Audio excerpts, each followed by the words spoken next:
This video is of a drill progression utilizing the chair. We call it the chair drill. I have a couple of my developing high-performance athletes, Sydney and Jasmine, and they're going to demonstrate the movement. We do it in the chair, and we basically imitate going in through the landing, where we swing the hands forward, down, and back, and then we extend the legs by bringing the knees to the chest and extending the feet out, toes up, heels to the front. Then from there, the athlete recovers the body by pulling the arms back up to the front of the body, almost like hugging, and then going from there. We also do the movement while imitating a takeoff from a run and then cycling the arms as if you're doing a hitch kick. Our next progression is to take this sand or take the chair to the sand and then practice coming off the chair. And then we progress it then into a standing broad jump and an actual half to full speed jump. So let's talk a little bit about the progression from the beginning. And I'm not going to go into the entire mechanic because I have another video where I explain the entire drill, the actual chair drill in and of itself. But just work on the basics. It's important to remember that the athlete folds at the hip. They do not fold in the back. We want the arms to be completely extended, as you can see here, and the person is looking forward.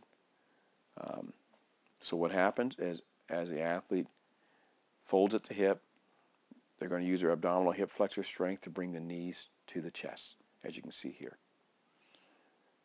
As the knees come up to the chest, after the knees reach maximal height, the hands are swung to the front, and then the heels go out as the hands come down past the legs to the rear. Okay?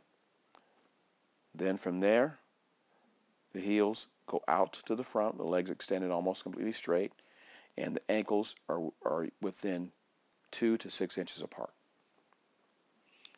As the body hits the ground, we want the athlete to use the hamstrings to pull the heels back sharply. So the knees will fold up and the heels will be pulled back sharply under the buttocks, as you're going to see Sydney do here. The athlete will then recover the hands around the sides. They will not recover the hands by bringing them under, but instead they bring them in as if they're going to hug themselves, like so. It's brought that way in order to not scrape the sand with the hands. You see Jasmine doing the same movement here. Down, and you can see her knee comes up, knees that is, to the chest, and then the hands go forward towards the feet, where you see a lot of people will do it. They'll reach out and they'll leave the hands forward. Nothing wrong with that, but it's not as efficient because when the hands and feet are pushed to the front, the center of mass moves forward, which means the heels must shift backwards relative to the flight path of the body's center of mass. That's the reason why we bring the hands down and back, like so.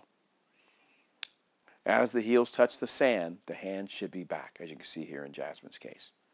Then, after heels touch the sand, the athlete pulls again back and recovers the hands. So the next progression again, we'll put the athlete in the chair and have them imitate their movement as if they're taking off, running up to the board, moving the arms like they're sprinting, and then here up and around.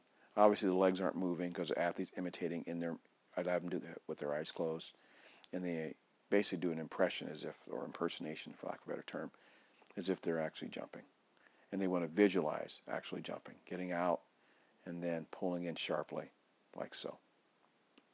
Then we move the athlete to the dirt, and with the chair in the sand, the athlete does the exact same movement you see here with Sydney.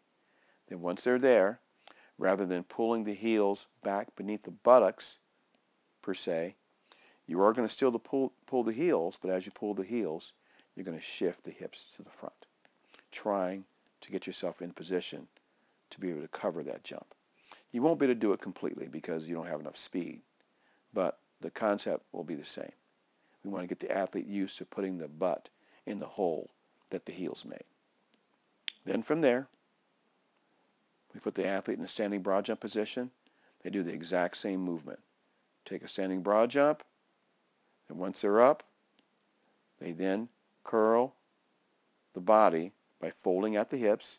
It won't be perfect because there's no speed, because it's a static jump. Bring the knees towards the chest. So imagine we still have the chair. If we had the chair would be here and here. Those would be the legs of the chair. Right? And then hands down and back here. And once the hands are down and back, the athlete will then curl by collapsing the knees to the front, curl the heels to the rear, and that will then shift the hips forward and over and hopefully put the butt in the hole that the heels made. It won't be perfect from a standing broad jump because, again, there isn't enough momentum generated because you're not running. But if the athlete runs, you're going to notice that the feet will get out better. And when Sidney actually jumps, his feet get out well ahead of his hips. And then from there, it's just a matter of really strongly pulling so that way we can recover the body. Also notice that the hands are recovered around but never under. They're always recovered around like you're hugging yourself. Again, that's done to avoid scraping the fingers in the sand. And that's our basic landing progression. The athlete can learn to do that. When they actually jump from a run, you will find that their landings will improve dramatically.